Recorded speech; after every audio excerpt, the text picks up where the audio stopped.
નમસ્કાર, આપ જોઈ રહ્યા છો નિર્ભય ન્યૂઝ અને હું છું આપની સાથે રિદ્ધિ અને હું છું આપની સાથે ગોપી ઘાંગર।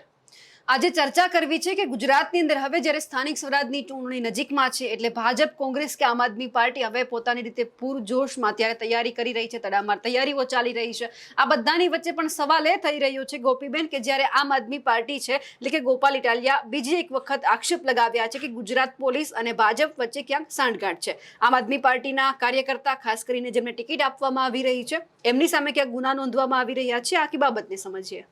બિલકુલ રીતિ, જો જોવા જઈએ તો આમ આદમી પાર્ટીના અત્યાર સુધીમાં 160 થી વધારે એવા લોકો છે જેમની વિરુદ્ધમાં કેસ કરવામાં આવ્યો છે, એ લોકોની ધરપકડ પણ કરવામાં આવી છે। એ વાત અલગ છે કે ઘણા બધા એવા છે જે જામીન ઉપર છૂટી ગયા છે અને ઘણા બધા હજી પણ જેલની અંદર છે। ગઈકાલે જ વડોદરાનો કિસ્સો તને કહું, કારણ કે વડોદરાની અંદર જે ઉમેદવાર ઘોષિત કરવામાં આવ્યા આમ આદમી પાર્ટીના, એને લઈને એમના ઉપર ખંડણીનો આરોપ હતો, તો પૂરા પરિવારને ભારતીય જનતા પાર્ટી એટલે કે પોલીસ આવી અને પોલીસ આખા પરિવારને જેલમાં નાખી દીધો।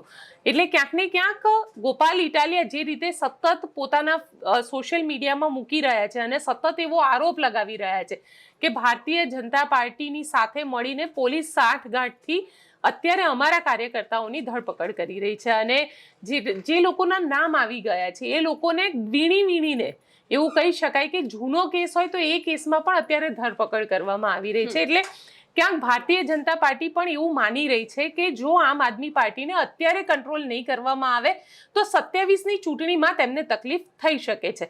તકલીફ એવી નથી થઈ રહેવાની કે ભારતીય જનતા પાર્ટી ચૂંટણી હારી જાય, પણ હા એટલું ચોક્કસ થઈ શકે કે જે રીતે આમ આદમી પાર્ટી કામ કરી રહી છે અને જે રીતે ત્યાં સ્થાનિક સ્વરાજની ચૂંટણીની અંદર આમ આદમી પાર્ટીના ઉમેદવારો ભલે પોતે જીતે કે ન જીતે પ્રયત્ન કરી રહ્યા છે અને પ્રયત્નની સાથે સાથે જેને કહી શકાય કે એ લડી રહ્યા છે। આ લડવું ખૂબ મહત્વનું થઈ જાય છે અને કોંગ્રેસ પણ સાથે સાથે લડી રહી છે। આમ તો જોવા જઈએ તો કોંગ્રેસ આમ આદમી પાર્ટીને બીજેપીની બી ટીમ કહી રહી છે, આમ આદમી પાર્ટી કોંગ્રેસને બીજેપીની બી ટીમ કહી રહી છે, પરંતુ આમાં જે એ ટીમ છે એટલે કે ભારતીય જનતા પાર્ટી ખૂબ સારી રીતે જાણે છે કે બે બિલાડા ઝઘડશે ને તો જ ફાયદો થશે। એટલે ભારતીય જનતા પાર્ટીને ફાયદો 2022ની ચૂંટણીમાં થઈ ચૂક્યો છે અને મેક્સિમમ ફાયદો થયો છે। હવે અત્યારે જે રીતે વોટર્સ છે એ વોટર્સ આમ જોવા જઈએ ને તો વોટર બધા આમ આદમી પાર્ટી તરફ ટર્ન થયા છે, પરંતુ ક્યાંય આમ આદમી પાર્ટી પોતાના સંગઠનને મજબૂત નથી કરી શકી રહી। બૂથ લેવલનું જે સંગઠન જોઈએ, જેને એની સામે ભારતીય જનતા પાર્ટીનું બૂથ લેવલનું સંગઠન ખૂબ મજબૂત છે। નીચે જેને કહી શકાય ને કે જ્યારે આપણે વોટ આપવા જતા હોઈએ છીએ તો બહાર ટેબલ ઉપર બેસનારા લોકો જોઈએ। આ ટેબલ પર બેસનારા લોકો ન હોય અને વોટરને પોતાના ઘરમાંથી કાઢીને બૂથ સુધી લઈ જનારા લોકો ન હોય તો જીતવું થોડું ટફ થઈ જાય છે। ભારતીય જનતા પાર્ટી પાસે એવા કાર્યકર્તાઓ છે। આમ આદમી પાર્ટી સતત ભારતીય જનતા પાર્ટીની પેટર્ન ઉપર જ કામ કરવાનું કામ કરી રહી છે, એટલે એ પણ એ કોશિશ કરી રહ્યા છે કે અમે ભારતીય જનતા પાર્ટીની પેટર્ન ઉપર કામ કરીએ, જે વિસાવદરમાં એમને કર્યું। અને આ બધી જ વસ્તુ આઈબી ખૂબ સારી રીતે નોંધી પણ રહી છે।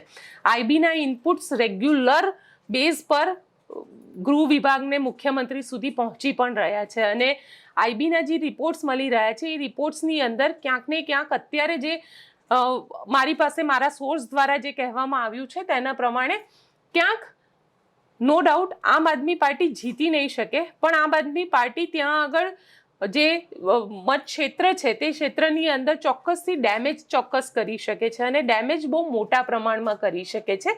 આ પ્રકારના આઈબી ઇનપુટ્સ છે અત્યારે, અને એટલા જ માટે થઈ અને જે આમ આદમી પાર્ટીના કાર્યકર્તાઓ છે કે આમ આદમી પાર્ટીના નેતાઓ છે જેમની પણ વિરુદ્ધમાં જૂનો પણ કેસ છે, એ જૂના કેસમાં પણ પોલીસ જે છે એ આ લોકોની ધરપકડ કરે છે।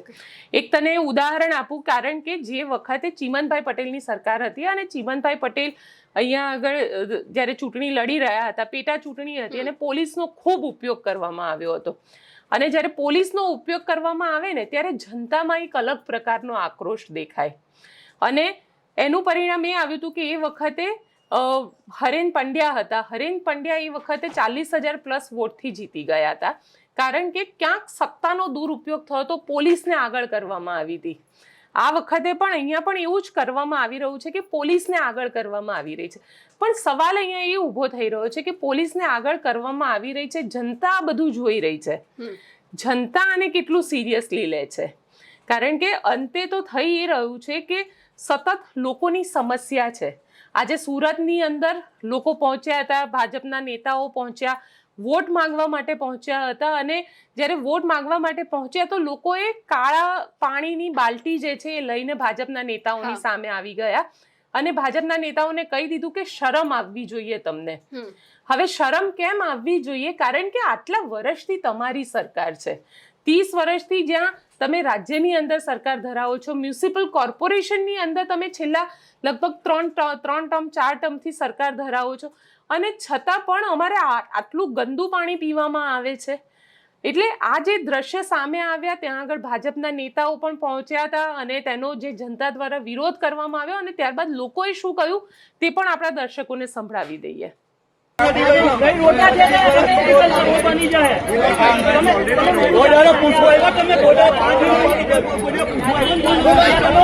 વિડિયો કેમ નહીં ઉતરે ભાઈ? કેમ નહીં ઉતરે? કેમ નહીં ઉતરે ભાઈ? કેમ નહીં ઉતરે? કેમ નહીં ઉતરે ભાઈ? વિડિયો ઉતરે. હા ઉતરે. ઉતરે વિડિયો.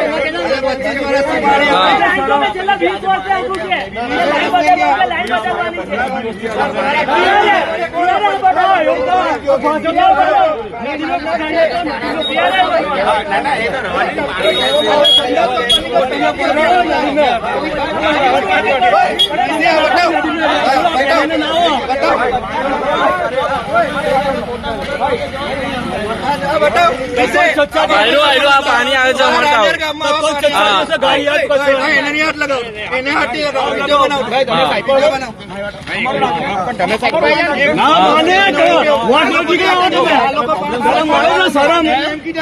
સરકાર 15 દિવસ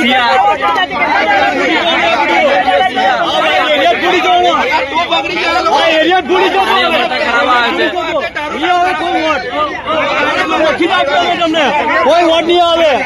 શરમ કરો, નાખી નાખો ભાજપમાં નાખી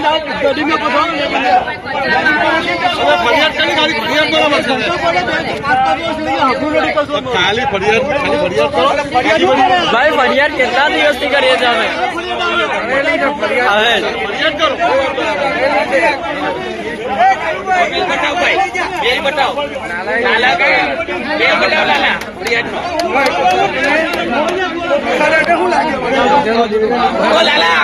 ફરિયાદનો મેલ બતાવો.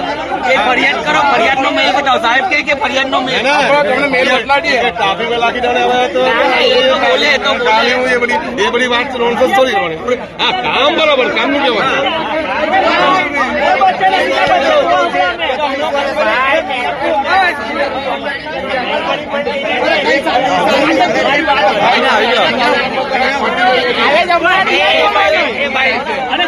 ધંધા ઘરમાં બોલા માંડ્યા છે એ રીતે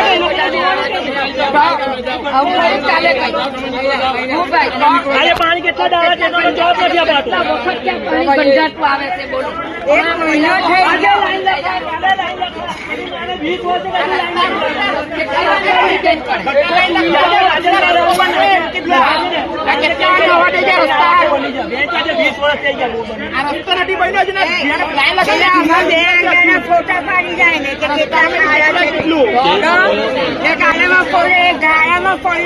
પગે કેટલું આગેલું છે.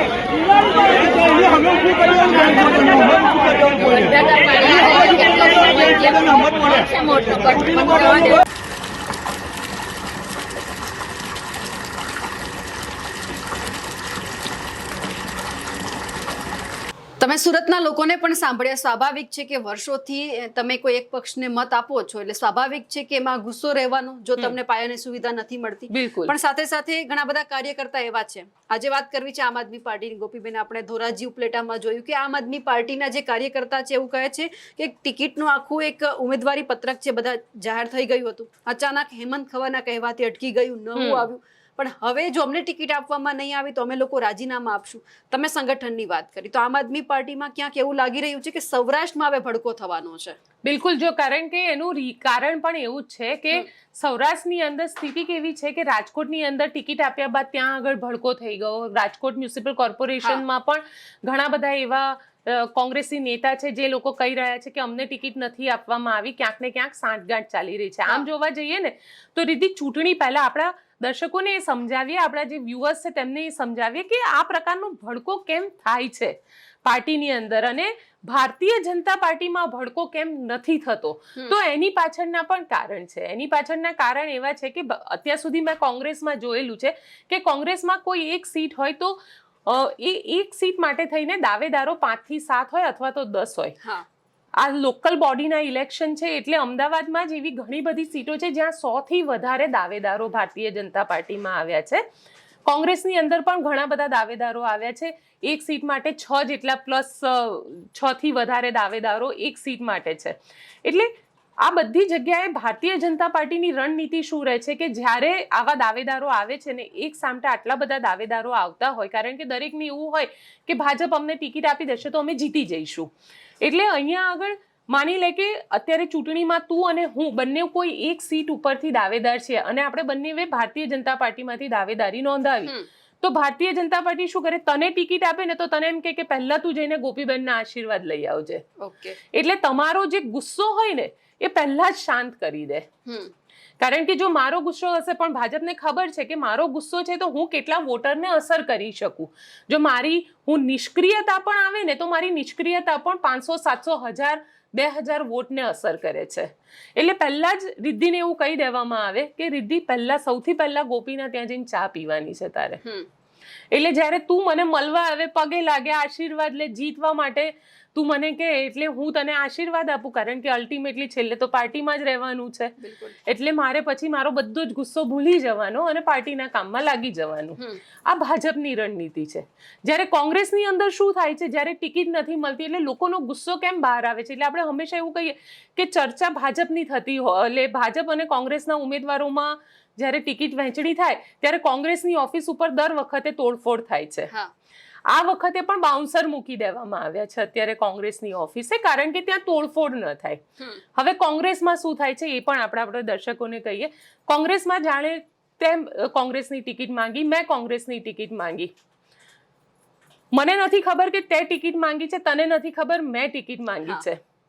પણ કોંગ્રેસના જે નેતા હોય ને એ જઈને કહી આવે રિદ્ધિ જોજે હો ગોપીએ ટિકિટ માંગી છે. એટલે રિદ્ધિને તો એના મનમાં એક ખચાસ આવી ગઈ, આવીને મને કહેશે જોજે હો રિદ્ધિએ ટિકિટ માંગી છે. એટલે ગોપીના મનમાં થઈ ગયું. અને ક્યારે આપણે બંને એકબીજાને ભેગા થઈએ ને તો દુશ્મનની જેમ જ જોઈએ. એટલે આપણે બંને તો પરમેનન્ટ એકબીજાના દુશ્મન થઈ ગયા. અને અલ્ટિમેટલી હું શું કરું કામ, વોટ આવે, રિદ્ધિના કેટલા વોટ છે તો કે 100 વોટ. આ 100 વોટને કાપો, એમાંથી મને 70માં સફળતા ચોક્કસ મળી જાય. અને થાય શું કે હું ભાજપ સાથે નથી લડી રહી, હું રિદ્ધિ સાથે લડી રહી છું, જે મારા જ પક્ષની વ્યક્તિ છે, જેને ટિકિટ મળી છે. કોંગ્રેસમાં આ સ્થિતિ ઊભી થાય છે. અને આ દર વખતની સ્થિતિ છે. વિધાનસભાની ચૂંટણી હોય, કોર્પોરેશનની ચૂંટણી હોય કે જિલ્લા પંચાયતની ચૂંટણી હોય, એટલે કોંગ્રેસ સાથે જ લડે છે. કોંગ્રેસ ભાજપ સાથે લડતું જ નથી. આ વખતે જોઈએ કારણ કે આમ આદમી પાર્ટીનો ક્યાંક કોંગ્રેસને પણ ડર છે. અલ્ટિમેટલી કોંગ્રેસ પણ પોતાના અસ્તિત્વ માટે ઝંખી રહી છે અને કોંગ્રેસને પણ અહીંયા આગળ પોતાનું અસ્તિત્વ સાબિત કરવાનું છે. ગઈ વખતની ચૂંટણીની અંદર Bharatiya Janata party maximum number of seat સાથે જીતી હતી. એટલે કોંગ્રેસ તો ક્યાંય નહોતું. એ વખતે આમ આદમી પાર્ટી પણ મેદાનમાં નહોતી, હતી તો અમુક જ સીટ ઉપર હતી. એટલે આ વખતે આમ આદમી પાર્ટી કહે છે કે અમે 10,000થી વધારે જેટલી પણ સીટ છે બધી જ સીટ ઉપર અમારા ઉમેદવાર રાખીશું. પણ અત્યારે આમ આદમી પાર્ટીને તકલીફ એ પડી રહી છે કે એમના બધા ઉમેદવારો પણ નથી મળી રહ્યા. અમુક વિસ્તારમાં મળી રહ્યા છે, અમુક વિસ્તારમાં નથી મળી રહ્યા. જ્યારે ભારતીય જનતા પાર્ટી અને કોંગ્રેસ આ બધાને અત્યારે ઉમેદવારો તો મળી ગયા છે. એટલે હવે આમ આદમી પાર્ટી કઈ રીતે રણનીતિ અપનાવે છે અને આમ આદમી પાર્ટીના જવાબમાં કોંગ્રેસ કઈ રણનીતિ અપનાવે છે, અહીંયા સમજવાનું એ પણ જરૂરી છે કે વિસાવદરની અંદર જે પરિસ્થિતિ જોવા મળી કે વિસાવદરની અંદર જનતાએ ઠાની લીધું હતું કે અમારે આને જ જીતાડવા છે અને લોકોએ જે રીતે નક્કી કર્યું હતું કે અમારે કોંગ્રેસને વોટ નથી આપવો, અમારે અમારો વોટ નથી બગાડવો, તો લોકોએ વોટ ન બગાડ્યો અને જે વ્યક્તિ જીતે એવું હતું એને વોટ આપ્યો. હવે આ સ્થાનિક સ્વરાજની ચૂંટણી છે, અહીંયા આગળ તમે પ્રધાનમંત્રીને ચહેરા તરીકે નહીં લાવી શકો. અહીંયા તમારા સ્થાનિક નેતાઓ જ તમારો ચહેરો હશે. હવે સ્થાનિક નેતાઓની વાત કરવા જઈએ તો ભારતીય જનતા પાર્ટીની સ્થિતિ તો અત્યારે એ છે કે મોટા ભાગના નેતાઓ ઉપર ભ્રષ્ટાચારના આરોપ લાગ્યા છે. ખુદ ભાજપના જ એક નેતા ગઈકાલે એવું બોલ્યા કે મેં રાજકારણમાંથી પૈસા કમાયા છે. એટલે જો ભાજપના જ નેતાઓ આ પ્રકારે કહેતા હોય કે અમે ભ્રષ્ટાચારમાંથી પૈસા કમાયા છે, તો ભાજપે પોતે પણ હવે વિચારવું જોઈએ. કારણ કે 30 વર્ષથી ભારતીય જનતા પાર્ટીની સરકાર છે. ભારતીય જનતા પાર્ટીની એક બીજી નવી રણનીતિ એ હોય છે કે બધા જ ચહેરા બદલી નાખે છે. એટલે તારા ઉપર ભ્રષ્ટાચારનો આરોપ લાગ્યો છે તો નેક્સ્ટ ચૂંટણીમાં તારી જગ્યાએ હું ચૂંટણીમાં ઊભી રહીશ. એટલે મારા ઉપર તો હું તો ક્લીન ઇમેજ વાળી છું. એટલે લોકોને જઈને કહેશે કે ભાઈ ભ્રષ્ટાચાર તો કર્યો તો રિદ્ધિએ કર્યો તો, ગોપીએ તો એની સાથે કોઈ લેવા દેવા નથી, તો તમે ગોપીને વોટ આપો.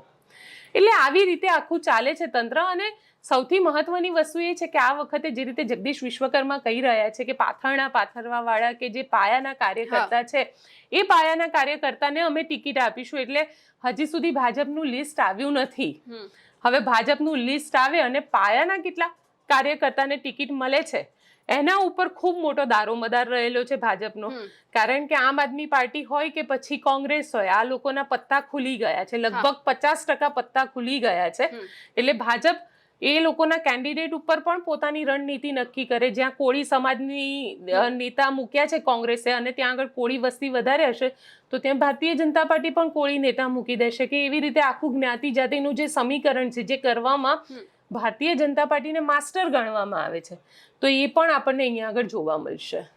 બિલકુલ. ભાજપની હજુ આજે એક વાત કરવી છે. સેજલબેન ગોહેલ, ભાવનગર વોર્ડ નંબર 3, જે પહેલા કોંગ્રેસમાં ગયા, કોંગ્રેસમાંથી ભાજપમાં 2 કલાકમાં પાછા આવી ગયા. એટલે 2 કલાક પહેલા કોંગ્રેસમાં ગયા હતા અને પછી ભાજપમાં આવ્યા. મતદારોએ આમના ઉપર ધ્યાન આપવાની જરૂર છે. કામ માટે બદલે છે કે પોતાના માટે બદલે છે બેન, એ પણ સવાલ છે. રીતિ સવાલ અહીંયા એ જ આવી રહ્યો છે. કારણ કે ચૂંટણી આવે ને એટલે લોકો એવું કે અત્યારે મોસમ આવી છે ઘર બદલીની. એટલે ક્યાંક ને ક્યાંક પાર્ટી જોડો અભિયાન ચાલુ થાય. ઘણી બધી જગ્યાએ આપણે જોઈએ કે હજારોની સંખ્યામાં કોઈ એક પાર્ટીના કાર્યકર્તા છે એ બીજી પાર્ટી સાથે જોડાય છે. કારણ કે જો આમાં કેવું છે રિદ્ધિ કે જ્યારે ચૂંટણી આવે ને ત્યારે દરેકને એવું હોય કે હું ચૂંટણીમાં લડી અને ફાયદો કરી લઈ લઉં. સેજલબેનને પણ એવું જ હશે. જે વખતે સેજલબેન અત્યારે તો સ્થાનિક કોર્પોરેટર છે ત્યાંના ભાવનગરના, અને એમને કદાચ એવું હશે કે મને ભારતીય જનતા પાર્ટીમાં ટિકિટ નહીં મળવાની હોય. અને સેજલબેન પણ કઈ દૂધના ધોયેલા તો છે નહીં. સેજલબેન પણ આ જ સિસ્ટમમાં છે. એટલે સેજલબેને કામ પણ કદાચ નહીં કર્યા હોય એટલે એમને એવું લાગ્યું હશે કે ટિકિટ અનાઉન્સ થાય એ પહેલા જ હું ભાજપમાં જતી રહું.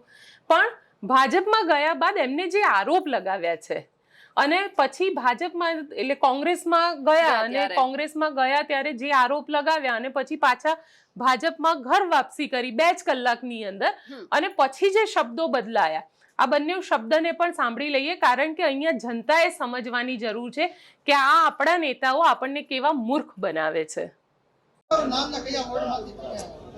મારું નામ ગોયલ સેજલબેન મહેશભાઈ છે. હું વોર્ડ નંબર 3 વડવા 2 માંથી આવું છું.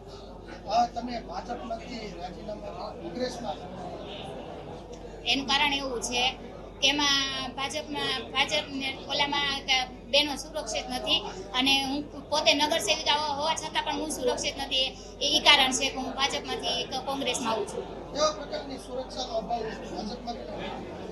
બધી રીતે બુટલેગરોનો ત્રાસ હોય છે કે બલાત્કારનું હોય છે, ગમે એ રીતે મહિલા સુરક્ષિત નથી. એમાં એ પ્રમાણે હું ભાજપમાંથી કોંગ્રેસમાં આવું છું.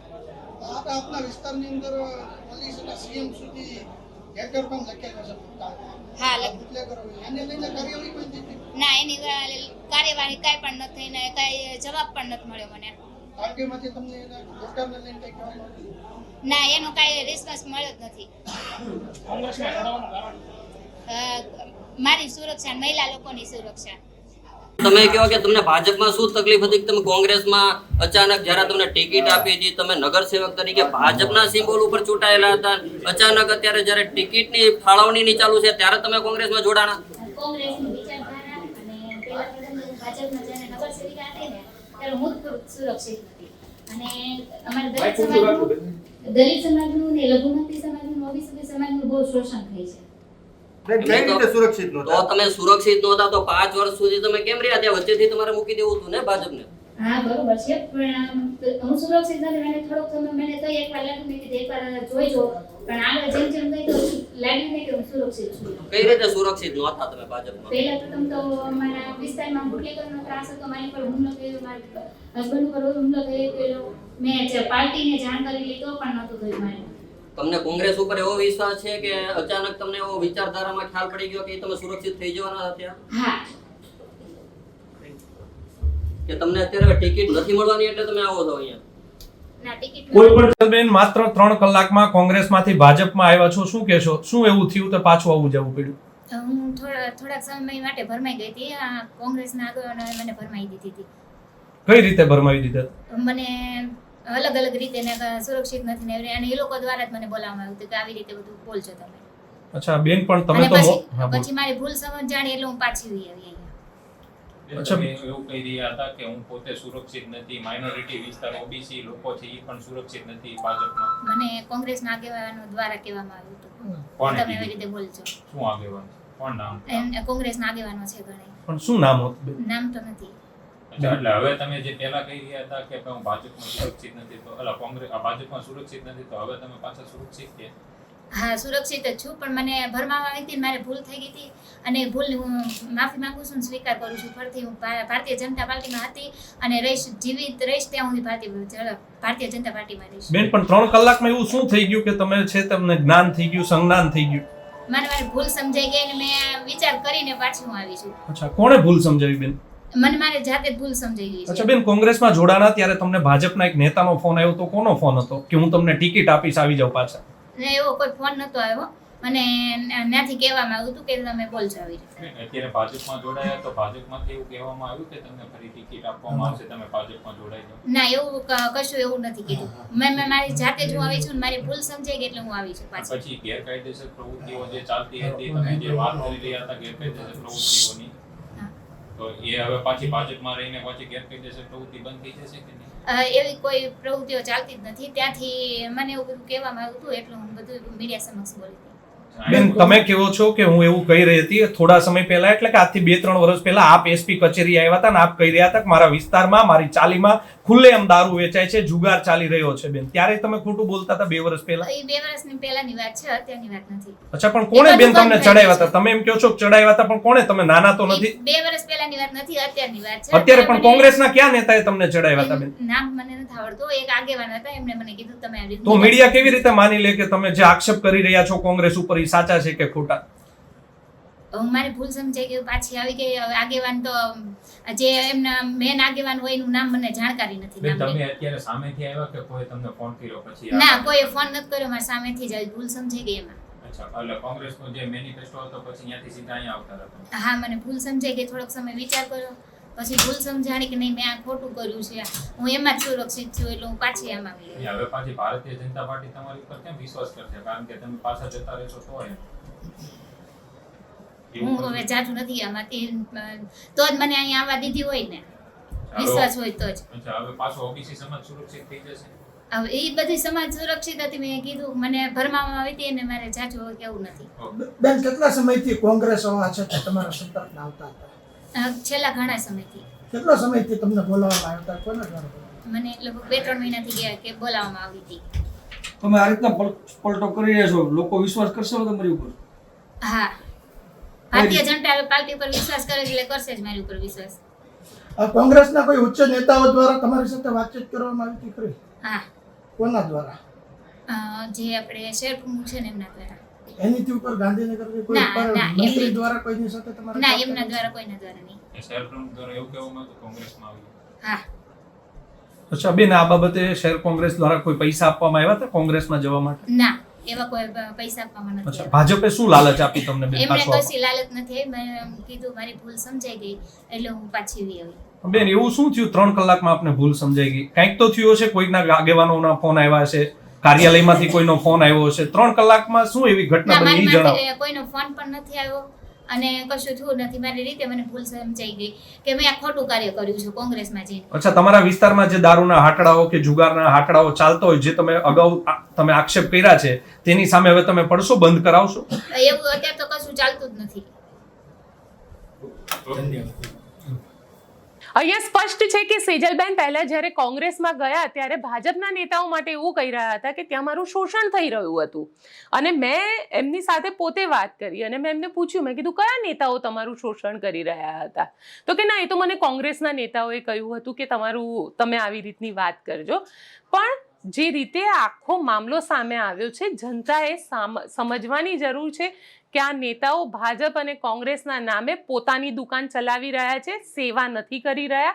આમ તો રાજનીતિ એ સેવાનું ફિલ્ડ ગણાય છે, પણ સેવા સાથે અહીંયા આગળ તેમને કોઈ લેવા દેવા છે નહીં રીધી. અને કદાચ એટલે જ મને એવું લાગી રહ્યું છે કે જે રીતે આખો ઘટનાક્રમ સામે આવ્યો, જનતાની આંખો ચોક્કસથી ખુલી ગઈ હશે કે કઈ રીતે પોતાના રાજનૈતિક ફાયદા માટે થઈ અને આ નેતાઓ શુંનું શું કરી રહ્યા છે.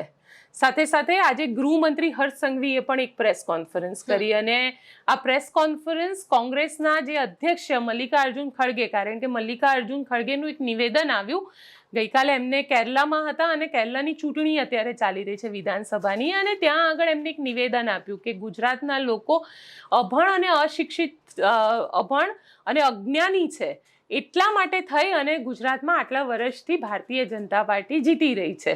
આ પ્રકારના નિવેદન બાદ હવે ભારતીય જનતા પાર્ટીએ તેનો જવાબ આપ્યો છે. અહીંયા આગળ આપણે ગૃહમંત્રી હર્ષ સંઘવીને પણ સાંભળી લઈએ અને મલ્લિકાર્જુન ખડગેનું એ નિવેદન પણ સાંભળી લઈએ, જેમાં એમને ગુજરાતના લોકો માટે વાત કરી છે. Don't misguide the people of Kerala. They are very clever. They are educated. Modi ji, Vijay, you both can fool people who are illiterate in Gujarat or in other place, but you can't fool Kerala people. Gujarat आपका असली चेहरा पहचान चुकी है. हार को स्वीकार करने की वजह आत्ममंथन करने की बजाय आप गुजरातियों को गाली देते हैं, गुजराती मतदाताओं को सीधा निशाना बनाते हो. ये आपकी मानसिकता है, यही आपके कांग्रेस के डीएनए है और यही सभी कांग्रेसियों का रवैया है. और मैं दावे के साथ और बहुत ही जिम्मेदारियों के साथ आज आप सबको कह सकता हूं कि जिस दिन केरल का चुनाव, जिस दिन केरल में भी आपको गुजरात की तरह नकार लिया जाएगा और आपको अप्रासंगिक बना लिया जाएगा, उस दिन आप गुजरात की तरह ये राज्य के भी भोले भाले लोगों को गालियां देना शुरू कर लोगे. चाहे गुजरात हो, चाहे केरल हो या कोई भी राज्य हो, आप किसी से भी प्यार नहीं करते हो. आप बस एक राज्य को दूसरे राज्य के खिलाफ हर चुनाव में इस्तेमाल करते हो. देश को बांटने का ये आपका केवल खड़गे जी का नहीं, सभी कांग्रेसी नेताओं का हर वक्त यही. અહીંયા તમે હર્ષ સંઘવીને પણ સાંભળ્યા અને એમનું સ્પષ્ટ વાત એવી છે કે ગુજરાતની અંદર હોય કે પછી દેશમાં ક્યાંય પણ ચૂંટણી હોય, કોંગ્રેસ જીતી નથી શકતી, એટલા માટે આવા આરોપ છે તે ગુજરાતની જનતા હોય કે પછી ભાજપ ઉપર લગાડી રહી છે. પણ ગોપીબેન, સાથે સાથે અત્યારે એ પણ થોડી ચર્ચા કરી લઈએ. ઉમરેઠની વિધાનસભાની પેટા ચૂંટણી છે, ભૃગુરાજસિંહ ચૌહાણ જે કોંગ્રેસના ઉમેદવાર છે, ફોર્મ ભર્યું છે. હવે કોંગ્રેસ ત્યાં પણ જીતવા માંગી રહી છે, રણનીતિ શું હોઈ શકે?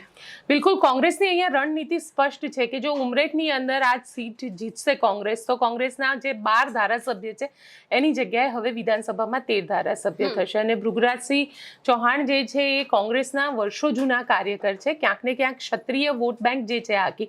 આજે મહત્વની વાત એ હતી કે જે વખતે આ ફોર્મ ભરવા માટે ભૃગુરાજસિંહ ચૌહાણ ત્યાં આગળ પહોંચ્યા હતા, ત્યારે ભરતસિંહ સોલંકી પણ ત્યાં હાજર રહ્યા હતા. કારણ કે ભરતસિંહ સોલંકી એ વિસ્તારના મધ્ય ગુજરાતનું મોટું માથું કહેવાય છે. માધવસિંહ સોલંકી પોતે ત્યાંથી આવતા હતા, એટલે આ આણંદ ઉમરેઠ વાળો જે આખો વિસ્તાર છે, વિસ્તારમાં માધવસિંહ સોલંકીનો દબદબો ગણાતો હતો એક વખતે. અને ત્યારબાદ ભરતસિંહ સોલંકી એમનો પણ એટલો જ દબદબો આ વિસ્તારની અંદર કહેવાય. અને ખુદ કારણ કે ક્ષત્રિય વોટ બેંક ત્યાં સૌથી વધારે છે અને ક્ષત્રિય વોટ બેંક અને ઓબીસી વોટ બેંક આ બંનેને આકર્ષિત કરવા માટે થઈ ત્યાં આગળ ભરતસિંહ સોલંકી પણ ફોર્મ ભરી રહ્યા હતા, તે વખતે હાજર રહ્યા હતા અને અમિત ચાવડા જે ગુજરાત પ્રદેશ કોંગ્રેસના અધ્યક્ષ છે તેઓ પણ ત્યાં આગળ હાજર હતા, કારણ કે અમિત ચાવડાના જે ઈશ્વરસિંહ ચાવડા છે તો એમનું પણ ત્યાં આગળ ખૂબ મોટું નામ.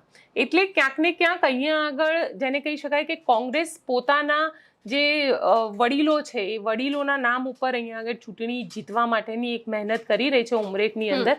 પણ જોઈશું, કારણ કે શું થાય છે. 17ની ચૂંટણીમાં તો જયંત બોસ્કી એનસીપી જીતી ગયા હતા, પણ 22ની ચૂંટણીની અંદર ત્યાં આગળ ગોવિંદભાઈ પરમાર જીત્યા હતા અને અત્યારે ગોવિંદભાઈ પરમારના દીકરા જે છે એમને જ ટિકિટ આપવામાં આવી છે ભાજપ દ્વારા.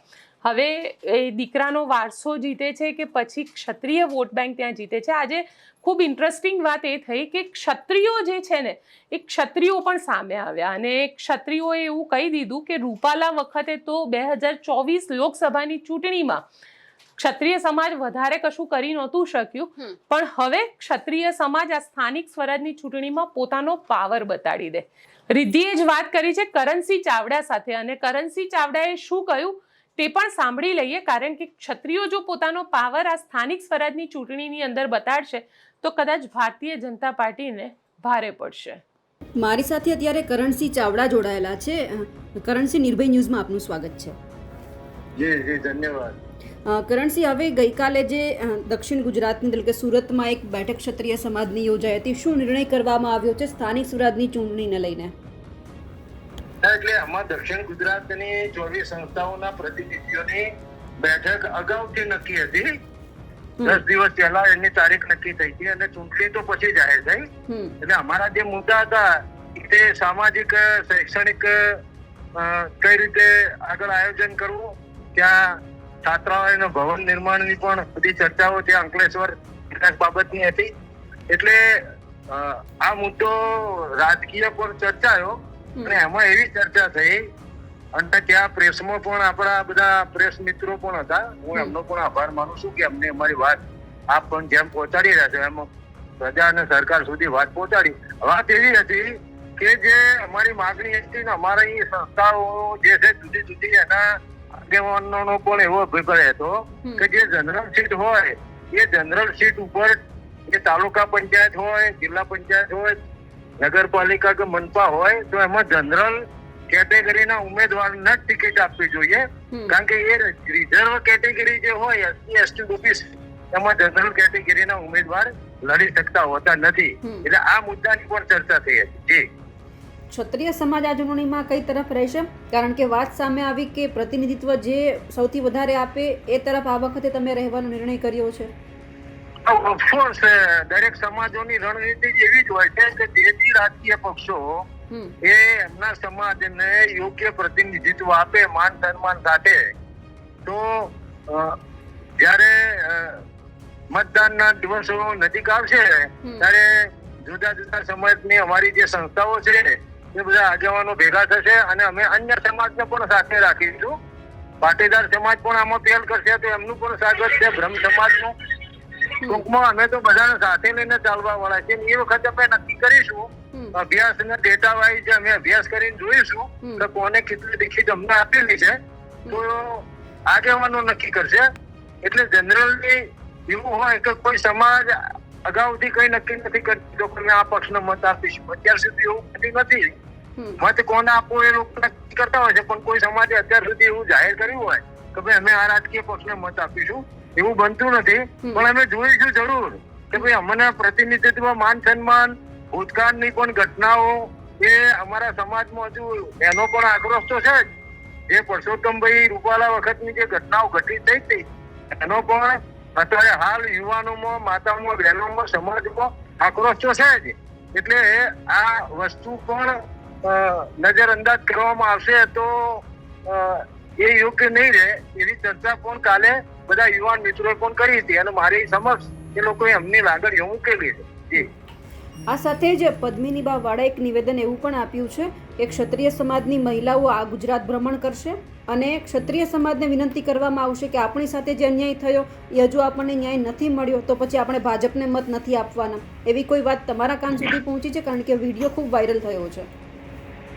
હા, આમાં તો શું છે કે બધા જે મહિલા બહેનો હતા એ પણ અગ્રેસર થઈ અને અસ્મિતા આંદોલનમાં બધાએ ભાગ લીધો હતો. તો લોકશાહીમાં તો દરેકને પોતાના વિચારો વ્યક્ત કરવા, અભિવ્યક્તિ કરવાની સ્વતંત્રતા છે, પણ મારા ધ્યાન સુધી આવી કોઈ વાત આવેલી નથી. પણ સમાજના આગેવાનો આવું કોઈ વિચાર કરતા હશે તો જરૂરથી અમે આ બાબતે વિચારણા કરીશું કે આગળ શું કરવું. હાલ તો એવી કોઈ બાબત નથી. જી બિલકુલ કરણસિંહ, આપ અમારી સાથે જોડાયા, આપનો ખૂબ ખૂબ આભાર. તમે કરણસિંહ ચાવડાને પણ સાંભળ્યા, પરંતુ હવે આ વખતે જોવાનું છે કે ક્ષત્રિય સમાજ કઈ તરફી રહે છે. કારણ કે પદ્મિની બાવાડા પણ મેદાનમાં આવ્યા, તેમણે પણ સ્પષ્ટ કહી દીધું કે આ વખતે ભાજપને તો મત નથી જ આપવાના. પરંતુ હવે જોવાનું કે હવે પાટીદાર સમાજ હોય, ક્ષત્રિય સમાજ હોય, કારણ કે બધા જ સમાજની અલગ અલગ પોતાની માંગ છે. સ્થાનિક સ્વરાજની ચૂંટણીમાં ભાજપ કોંગ્રેસ ક્યાં સૌથી વધારે મોટો ફટકો કોને પડે છે તે પણ જોવાનું રહ્યું. અમારા અહેવાલને લઈને આપનું શું માનવું છે કમેન્ટ કરીને ચોક્કસથી જણાવજો, અને સાથે જ અમારી નિર્ભય ન્યૂઝ ચેનલને લાઇક, શેર અને સબસ્ક્રાઇબ કરવાનું ભૂલશો નહીં. નમસ્કાર. નમસ્કાર.